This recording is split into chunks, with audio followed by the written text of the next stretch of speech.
These are my ingredients for making my salmon, I'm going to just call them salmon cakes. I've got a little over 2.5 pounds of fresh Atlantic salmon. I've got about 2 tablespoons of butter, which I'm going to melt. Seasonings, I'm going to be using some Creole seasoning in addition to salt and pepper, a pinch of cayenne, and maybe a pinch of Old Bay. I've got about 2 tablespoons of capers. I've got some dill weed, that's fresh dill weed, and it's probably about a tablespoon's worth. I've got a 1/2 cup of breadcrumbs. I've got about a 1/2 cup of red onion, 4 cloves of garlic minced. I've got some red bell pepper, and that's about 1/4 cup. And I've got about a 1/2 cup of celery diced. We've got mayonnaise, and that's a little bit, I think that's about 1/4 to a 1/2 cup of mayo, 2 teaspoons of Dijon mustard, and once again, our salmon. My recipe for salmon cakes is very similar to the one that I use for making fish cakes. There are a few little changes. For example, in my fish cakes, I do put egg. And there's not going to be egg in this other than what is in the mayonnaise. And also in my fish cakes, I don't typically use the dill weed nor the capers. But we're going to do this a little different. We got a lot of flavors we're going to meld together in this to make these cakes. One of the first things I'm going to do is I'm going to saute my veggies, that being my onion, my garlic, my red bell pepper, and my celery. And the reason for doing that in advance is so that I'm sure that it gets cooked and has a chance to cool off before I add it to all the other ingredients for these salmon cakes. I've got about 1.5 tablespoons to 2 tablespoons of olive oil in the pan. I'm going to first add the onions, bell pepper, and the celery, and we'll get that sauteed up first, and then I'll add the garlic. My veggies have been sauteing for 4 or 5 minutes. I'm now going to add in the garlic, and as mentioned before, that's about 4 cloves of garlic. Keep in mind, all the ingredients that I'm using in these salmon cakes is based upon having 2.5 pounds of salmon, fresh salmon. For smaller size, of course, you would adjust all the ingredients. I'll just cook this long enough to get that raw garlic taste out of the garlic and to blend all the flavors of the veggies together. This is 2.5 pounds of fresh Atlantic farm salmon, and I was very happy to notice when I took it out of the package. Number one, it's already been skinned, so I don't have to do any skinning. In addition, all the bones have been removed, and I've gone over it just to assure that on both sides. So my work is quite easy for this. I'm going to start by cutting it into pieces that are more manageable for slicing. And we'll start with the ends just to get them out of the way for now.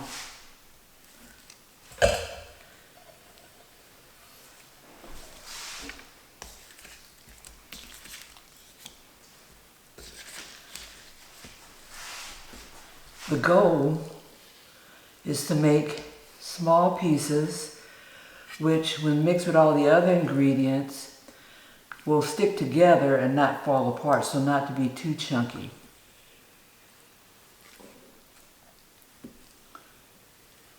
So I'm going to start here and make some slices.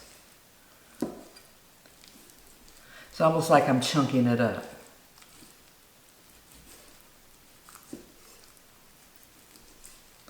And making small little pieces.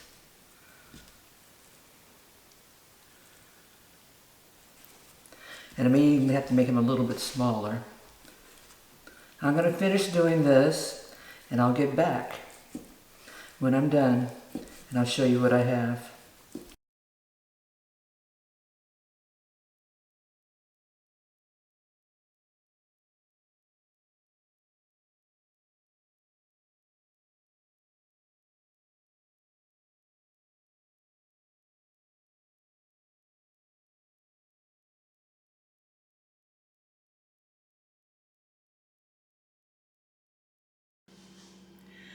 This is my salmon that's been cut, cubed, and I chopped some of it so that it would be in pieces that would better hold together when I go to make the patties. I'm now going to combine all the ingredients. I have the mayo and the Dijon mustard here. I melted the butter. That's about 2 tablespoons of butter.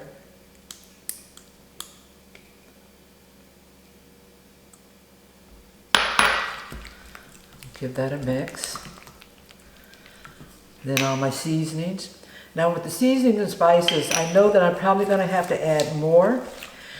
So the salt and pepper, and also the Creole seasoning, Old Bay, those are all to taste.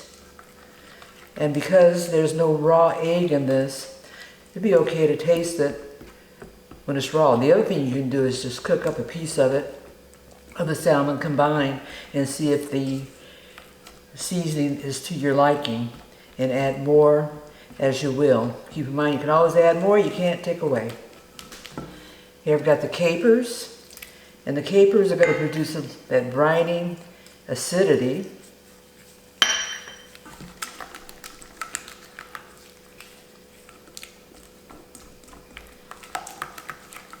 And then we have the dill.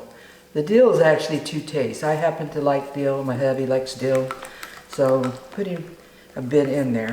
And this is fresh dill. We'll combine all that. Now what I'm going to do is I'm going to add the ingredients in this bowl to my salmon first, and then I'll start adding the breadcrumbs. And the reason I'm doing that is to see how moist I need to have the salmon mixture. Do I need to add more breadcrumbs or less? It's all dependent upon how all the things meld together as I add them. Let's put this stuff away, and we'll take my mayo mixture and add it to my salmon.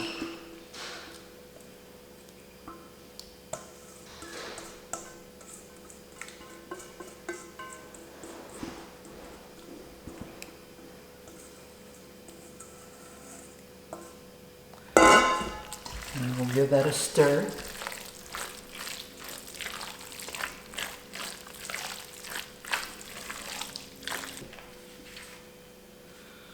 Here are my veggies.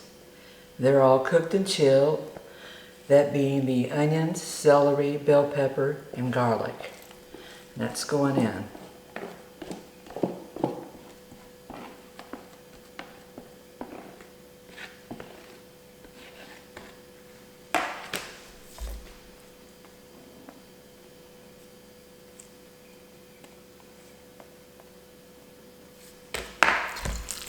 We'll give that a good mix.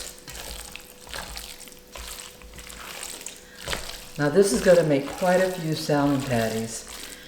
They can be frozen and taken out later and baked or fried or sauteed.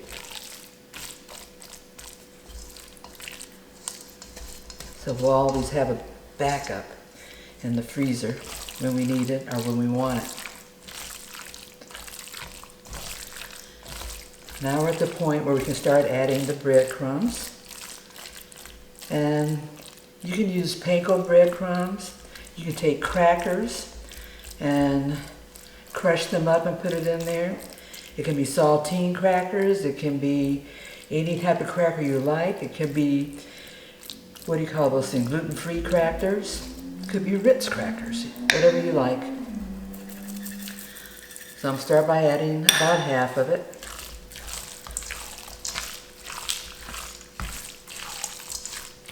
And keep in mind those crackers or breadcrumbs are going to absorb a lot of the moisture just in here.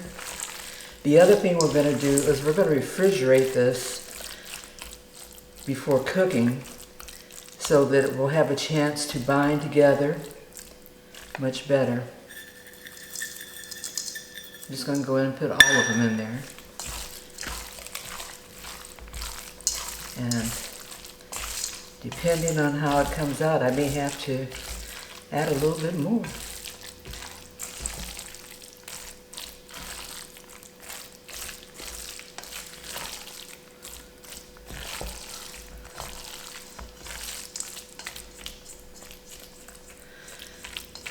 Now you can refrigerate it at this stage, or you can go in and make your patties, put them on a tray, and refrigerate it at that stage.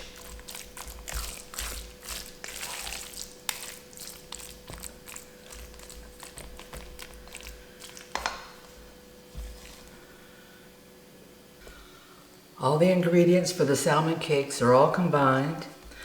I've decided to just go through and make the individual cakes, then refrigerate those, and then I can cook those after I've kept them in the refrigerator for at least a couple of hours, and they'll firm up a bit. Take my scooper, just scoop a huge chunk and place it here on my baking sheets. And I've got them parchment lined. The amount that you put on there is up to you. How big do you want your patties?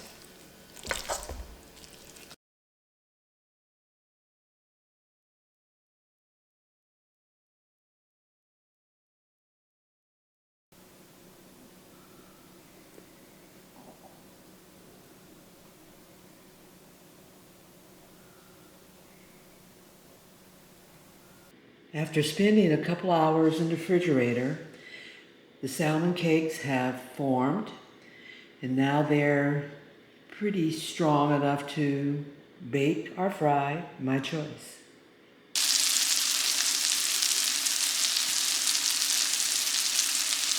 I'm frying my salmon cakes in a cast iron skillet on top of the stove, and I'm just going for a nice brown color or caramelization on the outside. I have 6 of my salmon cakes in the oven baking.